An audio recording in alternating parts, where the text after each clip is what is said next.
The social services van pulled away down the fire road, brake lights flickering red through the early November snow, and 16-year-old Maya Torres stood alone at the base of the lookout tower with everything she owned in a single backpack and a future that felt like staring into fog. The tower rose 60 feet above her, a skeletal steel frame supporting a small cabin at its summit, accessed by a zigzag of metal stairs that looked treacherous even without ice. It had been abandoned for 20 years, according to the ranger who'd reluctantly given her the access code. Decommissioned when satellite surveillance made human fire watchers obsolete, left to the weather and whatever wildlife could climb high enough to claim it. Maya had 3 choices, carefully outlined by the state in language that pretended she had real agency. A group home in Boone where 6 other girls shared 3 bedrooms and followed rules designed for the lowest common denominator. A foster placement with a family 2 counties over, who needed the monthly check more than they needed another teenager.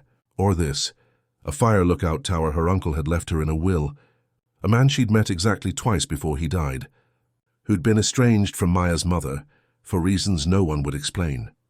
The tower came with 40 acres of national forest lease and a structure the county had condemned as uninhabitable, which meant Maya accepting it was technically her choosing to be homeless. But the group home smelled like industrial cleaner and defeat, and the foster family had looked at her with eyes that calculated cost versus benefit, and Maya had learned young that sometimes the least terrible option was still a choice worth making.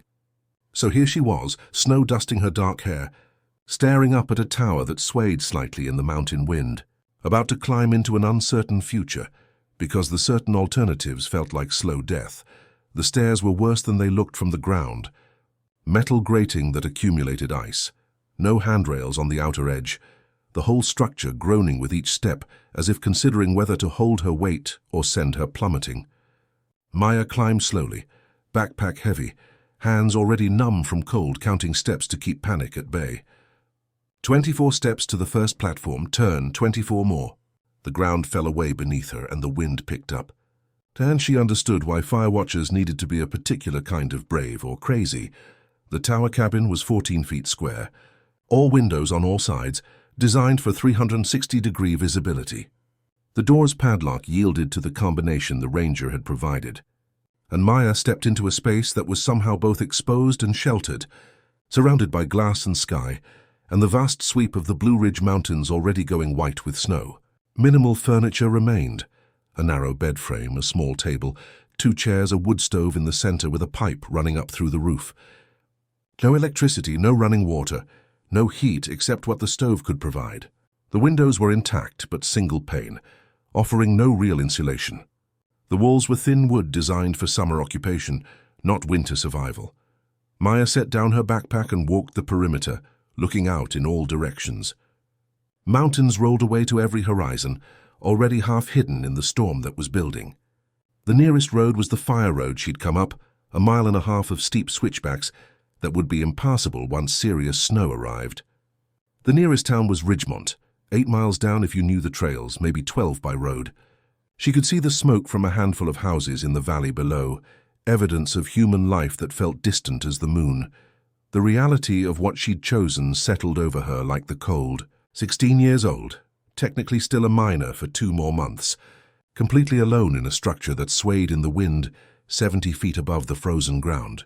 With winter coming, and no real plan beyond not being in the group home, Maya had been angry when they'd taken her from her mother's apartment, angry at the system and the social workers, and the bad luck that had made her mother's addiction everybody's business.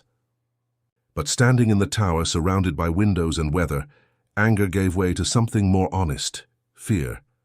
She was afraid she'd made a mistake, afraid she'd freeze or starve or simply give up when the isolation became unbearable. Afraid that choosing this lonely height over human company proved something was fundamentally wrong with her. But she was more afraid of losing herself in the system, of becoming another case file, another statistic, another kid who aged out without ever figuring out who they actually were. The sound came from below, a whine, then scratching against the tower's base. Maya leaned out the door carefully and looked down the dizzying drop to see a dog at the bottom of the stairs, medium-sized and shaggy, looking up at her with obvious distress. As she watched, the dog placed one tentative paw on the first stair, then pulled back, whining louder. "You can't climb these, buddy," Maya called down, her voice sounding small against the wind.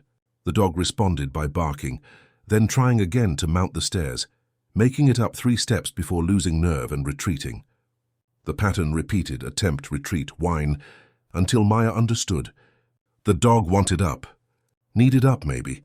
Driven by some canine desperation she couldn't interpret. She descended the tower carefully, the trip down somehow more terrifying than climbing up, her legs shaking by the time she reached the ground.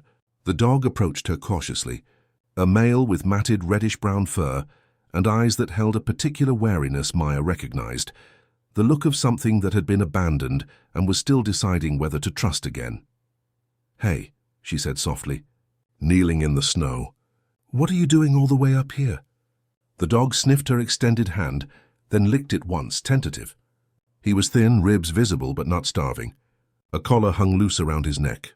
No tags. Someone's pet, lost or dumped, surviving alone until he'd found this girl at the base of a tower and decided she might be his last chance. Maya made a decision that was probably stupid, but felt necessary. She couldn't carry him, he had to weigh 50 pounds, but she could coax him. "Come on," she said, starting up the stairs. "If you want up, you're gonna have to be brave." The climb took 40 minutes, Maya ascending a few steps at a time, the dog following with visible terror, occasionally freezing and whimpering until she talked him through it. "Just a few more. You can do this. I know it's scary. I'm scared too, but we're doing it anyway." And somehow, step by terrifying step, they made it to the cabin at the top, both of them shaking from adrenaline and cold. Inside, the dog shook himself thoroughly, then explored the small space with intense focus, sniffing every corner before returning to Maya and leaning against her legs with his full weight. She scratched behind his ears, feeling the solid warmth of him, and some of the fear that had been tightening her chest loosened slightly. "Guess it's you and me now," she told him. "I'm Maya, you need a name. How about Ranger, since we're living in a fire tower?" The dog's tail wagged, and that was settled.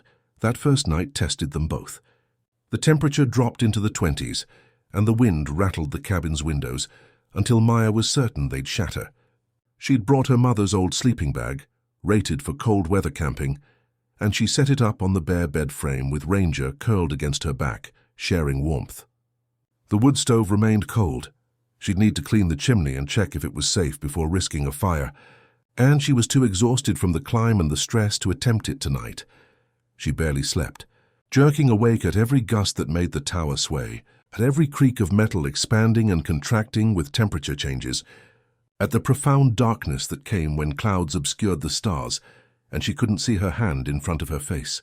Ranger would lift his head each time she stirred, offering reassurance through his steady breathing.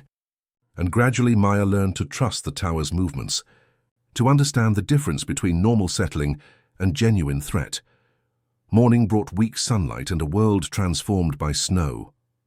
6 inches had fallen overnight, covering everything in white, making the mountains look pristine and hostile in equal measure.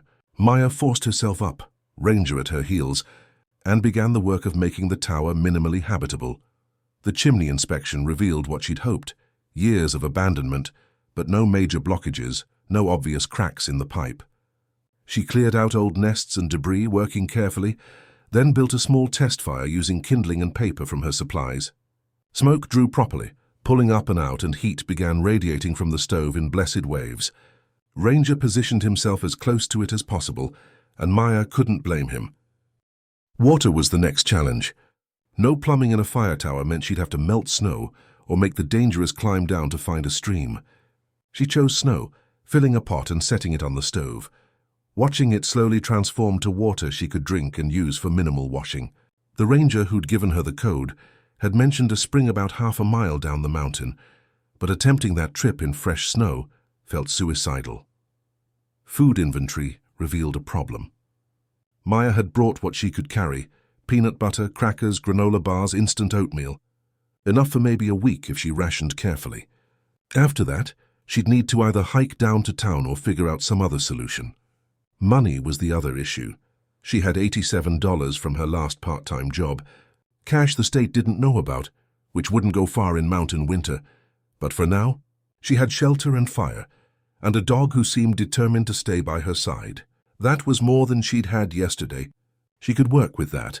The days fell into patterns shaped by necessity. Wake when light filtered through the windows. Build up the fire from banked coals. Make oatmeal for herself. Share half with Ranger. Spend mornings on improvements, sealing window gaps with rags and tape, organizing the minimal space, learning the tower's rhythms and sounds. Afternoons for firewood gathering, which meant the terrifying climb down, dragging dead branches back to the base of the tower, hauling them up load by load. Evenings for the simplest meal she could manage and the quiet company of Ranger, who'd become essential to her sanity in ways she was only beginning to understand. The tower's height was both blessing and curse. It offered views that stole her breath, sunsets that painted the mountains in colors she'd never seen in the city, storms rolling in like slow-motion tsunamis of cloud and lightning, clear nights when stars filled the sky with such density that the darkness between them disappeared. But it also meant exposure to every weather extreme, wind that shook the cabin in its frame, cold that seeped through walls never designed for winter occupation, and the constant knowledge that she was suspended in air, above a drop that could kill her instantly, if she made one wrong step on the icy stairs. Ranger adapted with the flexibility of dogs, learning to navigate the tower's tight quarters, figuring out where to sleep for maximum warmth, developing a system for bathroom breaks that involved Maya descending with him once in the morning and once at dusk, trips she dreaded but couldn't avoid. The dog's presence changed everything. He gave structure to her days, demanded care that pulled her outside her own spiraling thoughts, offered affection that asked nothing in return but attention and food. It was Ranger who found the hatch. Late November, 3 weeks into their tower life, Maya watched him pouring persistently at a corner of the floor, whining with an insistence that demanded investigation. She knelt beside him and realized what she'd missed, a square cut into the floorboards barely visible, with a recessed ring handle. She pulled, and the hatch lifted to reveal a ladder descending into darkness, an attic, or rather, a storage space built into the tower's upper structure, below the cabin floor but above the main framework. Maya fetched her phone for the flashlight. No signal this high up, but the light still worked, and descended carefully into the cramped space. The attic was perhaps 8 feet square and 4 feet high, requiring her to crouch. But it was dry, insulated better than the cabin above by virtue of being enclosed on all sides, and it was full. Shelves lined the walls, holding supplies left by fire watchers across decades. Canned goods, some rusted but many still sealed and viable. Batteries, candles, kerosene for lamps. First aid supplies, a hand-crank radio. Heavy blankets sealed in plastic. And in the far corner, a metal case marked with her uncle's name. Maya pulled out the case with trembling hands. Inside she found a letter on top, addressed to her in handwriting she vaguely recognized from the 2 times she'd met him. Maya, if you're reading this, you chose the tower. Good. It means you're more like me than like your mother, no offense to her. This place saved my life when I was about your age, and everything went to hell. It'll save yours too if you let it. The supplies here should get you through winter if you're careful. I've been restocking this space for 20 years.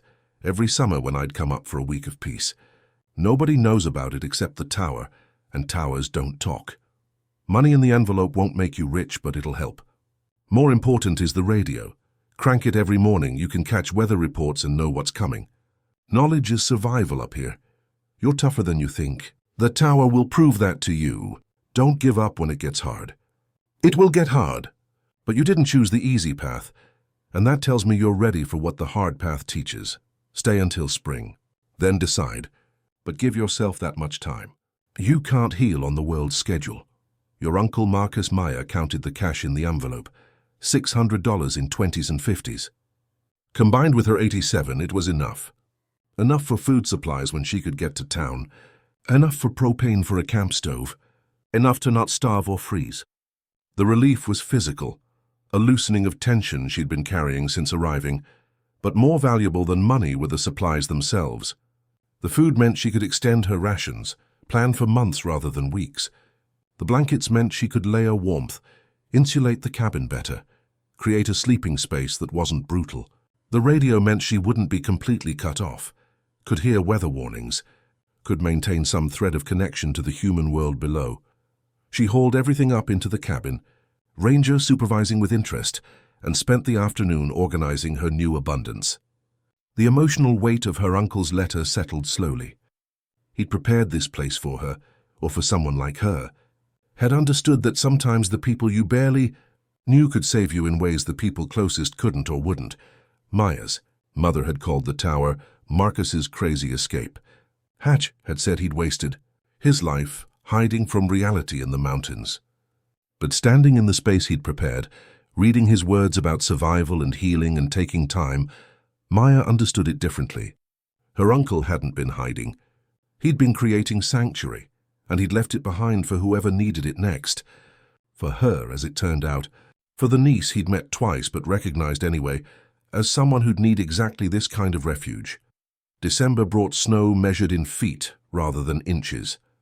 Storms rolled through with regularity, burying the world in white, making the tower an island in a frozen sea. Maya couldn't have descended to town if she'd wanted to. The fire road was impassable, the trails invisible beneath drifts, the danger of getting lost and freezing absolute. But she didn't need to descend, not yet. The attic supplies sustained them. She rationed carefully, making meals from canned goods supplemented by the instant food she'd brought, sharing everything with Ranger, who'd filled out considerably and whose coat had grown thick and glossy. The radio, cranked religiously each morning, provided weather warnings and the oddly comforting voices of strangers talking about traffic and news, and the mundane concerns of people in heated houses, connected to power grids and grocery stores. The isolation was complete. Days would pass, where the only voice Maya heard was her own, talking to Ranger, reading aloud from the few books she'd found in the attic, old paperback westerns, and a water-damaged copy of Walden that felt almost too on the nose given her circumstances. The silence was profound, especially after storms when the world seemed wrapped in cotton, sound itself absorbed by snow. Sometimes the silence felt peaceful.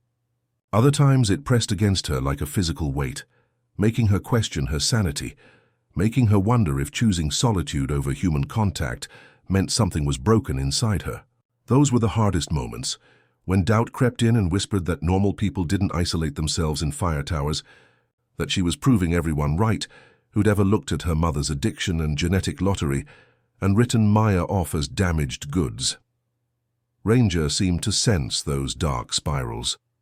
He'd press his body against hers, solid and warm and unwavering, offering the kind of acceptance that didn't require words or explanations. And gradually Maya learned to trust the silence, to hear it as space rather than emptiness, to understand that being alone and being lonely were different things. The fever came in mid-January, during the coldest stretch of winter. Maya woke one morning feeling wrong, achy, feverish, her throat raw. By afternoon she was shivering despite the fire's heat, her temperature spiking to dangerous levels. She recognized the threat immediately. Alone in the mountains in winter, serious illness could be fatal. No way to call for help, no way to get down even if she could call. She forced herself to function through the haze of fever, stuck the fire high, set water close by, wrapped herself in every blanket from the attic. Then the sickness took her under, and time became fluid and unreliable. Ranger never left her side. When she was too weak to add wood to the fire, he'd nudge her awake with his cold nose, insistent, until she roused enough to tend it. When she couldn't remember to drink water, he'd knock over the cup near her hand, making enough mess that she'd have to wake and deal with it, forcing hydration in the process. And through the worst of it, when Maya's temperature peaked and she drifted in fever dreams where her mother was clean and sober, and everything was fine, Ranger stayed pressed against her, sharing warmth, anchoring her to the physical world. She didn't know how many days passed, 3, maybe 4. But eventually the fever broke, the shivering stopped, and she woke to clarity and profound weakness. Ranger was there, watching her with anxious eyes, his tail wagging cautiously when she reached out to touch him. "You kept me alive," Maya whispered, her voice hoarse. "Good boy, such a good boy." And she understood fully what she'd been avoiding acknowledging. Ranger wasn't just a dog she'd found. He was family. The only family she had now, the one who'd chosen to climb an impossible tower with her and then kept her breathing when sickness tried to claim her. Recovery was slow. Maya's body had been depleted by the fever, and she was weak, every task exhausting. But she rebuilt her strength gradually, eating the most nutritious canned goods from the attic, resting when needed, grateful for the tower's forced simplicity. There was no pressure to perform normalcy, no one to see her weakness. Just the mountain and ranger, and the slow work of healing. It was during her recovery, moving slowly around the cabin, that Maya found the other letter. It had been tucked into one of the books from the attic, a sealed envelope with her name on it, in her uncle's handwriting, dated just weeks before he died. Maya, I'm writing this as insurance, in case I don't get a chance to tell you in person. Your mother probably won't let me see you again, and I can't blame her given our history, but I want you to know some things. I was 17 when I first came to this tower, running from the same things you're probably running from now. Family dysfunction, the feeling of being trapped, the sense that everyone else got a manual for life that you never received. I spent a summer up here as a fire watcher, and it changed my trajectory completely. The tower teaches you things: how to be alone without losing yourself, how to sit with discomfort instead of running from it, how to tell the difference between genuine threat and anxiety's false alarms. I learned that I could trust myself, that I didn't need constant external validation to know I was okay. I left you the tower because I think you might need what it taught me. Your mother is fighting her own battles, and sometimes kids get caught in the crossfire. That's not your fault. None of what's happening is your fault. If you made it to the attic, you found the supplies. There's enough to see you through winter. But the real gift isn't the food or money, it's time. Time to figure out who you are when nobody's telling you who to be. Time to heal from whatever brought you here. Time to get strong enough to face what comes next. The world will pressure you to come down, to be normal, to slot yourself into their systems and schedules. Resist that until you're ready. There's no virtue in rushing healing. Take the winter. Take the silence. Take whatever time you need. And when spring comes, if you decide to stay or go, either choice is valid. The tower isn't forever. It's just a place to catch your breath. You're going to be okay. Better than okay. I saw that in you both times we met. Something solid at your core that life hasn't managed to break yet. With love, Uncle Marcus. Maya read the letter 3 times, sitting on the floor with Ranger's head in her lap, and felt something shift deep in her chest. Her uncle had seen her. Really seen her, in a way her mother never had. In a way the social workers with their forms and assessments never could. He'd understood that she wasn't broken or damaged. She was just a kid trying to survive circumstances she didn't create, and she needed space to do that on her own terms. The permission, in his words, mattered more than the money or supplies. Permission to take time, permission to heal at her own pace, permission to trust that choosing this isolated tower over the group home wasn't running away, but running towards something essential. February brought the first hints of change. Days grew incrementally longer. The quality of light shifted. Snow still fell, but Maya had learned to read weather through the radio and her own observations, to prepare for storms before they arrived, to work with winter's rhythms. She'd survived the worst of it, the cold, the isolation, the illness. And surviving had built competence that felt like power. She began planning for spring. The attic supplies wouldn't last forever, but they'd last long enough. When the roads cleared, she'd need to decide. Stay longer or accept that the tower had served its purpose and she was ready to descend. She didn't know which choice she'd make. Both felt possible now, where before only escape felt real. March arrived with the sound of water, snow melting off the tower's roof, trickling down in small streams, the first serious thaw. Maya stood at the windows, Ranger beside her, watching the mountains slowly emerge from winter's grip. Brown earth showing through white, the distant green of evergreens no longer buried. The beginning of color in places where ice had retreated. She thought about her mother as she did most mornings. The anger had softened into something more nuanced. Sadness, mostly, for the parent who couldn't parent, for the addiction that had stolen her mother's ability to show up. Maya had called once from the ranger station, before climbing to the tower, using the last of her phone battery. Her mother had been high, barely coherent, and Maya had said goodbye, knowing it might be permanent. I'm okay, she told the absent mother now, watching the melt. I'm not fixed or healed or whatever word you'd want. But I'm okay. The tower and Ranger and Uncle Marcus's belief in me are taking care of me. And I'm learning to take care of myself. Ranger made a soft sound, and Maya scratched behind his ears, feeling the familiar comfort of his presence. They'd made it through the hardest season, through isolation and illness, and the profound test of winter in the mountains. They'd survived together and come out the other side still whole, maybe even stronger. The attic had saved her life, the supplies, yes, but more than that, her uncle's preparation and foresight, and the evidence that someone had believed she was worth saving. The food and blankets and money were practical gifts, but the letters, the deliberate stocking of that hidden space, the tower itself left to her in the will, those were emotional gifts, proof that she mattered to someone, even someone she'd barely known. Spring would bring decisions, but Maya had time and resources, and most critically, she had herself. And she'd learned through the hardest winter of her young life that herself, supported by a good dog, and her uncle's wisdom and the tower's harsh lessons, was enough. The snow continued melting, water creating temporary streams down the mountain's face. Ranger dozed in the sunshine pouring through the windows.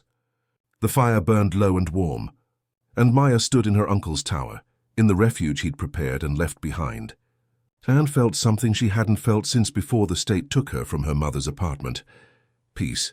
Not the absence of problems, she still had those in abundance, but a solid, grounded peace that came from knowing she'd survived what tried to break her. The mountain had tested her. Winter had tried to kill her. Isolation had pushed her to the edge of sanity. But she was still here, still whole, and spring was coming. What was in the attic had saved her life, the food, the money, the blankets, the radio. But more than the physical supplies, what saved her was the knowledge that her uncle had prepared this place specifically for someone like her, that she came from a line that understood sometimes survival meant removing yourself from the fight and finding high ground to catch your breath. Maya turned from the window and looked at Ranger. "Come on, boy. Let's go see what spring looks like from up here." They stood together at the tower's windows, girl and dog, survivors both, and watched the mountains wake from winter's sleep. The worst was behind them. The future, uncertain but theirs to shape, stretched ahead like the warming season, full of possibility, demanding courage, offering the simple gift of another day, another choice, another morning to wake up and decide to keep going. And that, Maya understood with the clarity that comes after surviving the unsurvivable, was everything. The tower had given her time and space to remember she was strong. The attic had given her the resources to prove it. Ranger had given her reason to keep trying when trying felt impossible. She was 16 years old, alone in the mountains, living in a condemned fire tower, and she'd never felt more certain that she was exactly where she needed to be. The future would come soon enough. For now, spring was arriving, and she was alive to see it, and that was miracle enough.